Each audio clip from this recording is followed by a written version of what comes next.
9 கோளும் ஒன்றாய் காண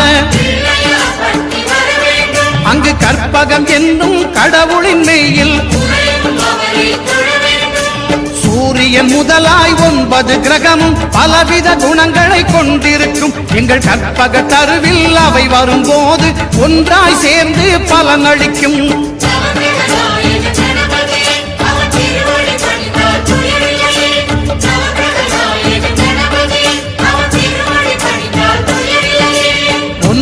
கோளும் ஒன்றாய் காண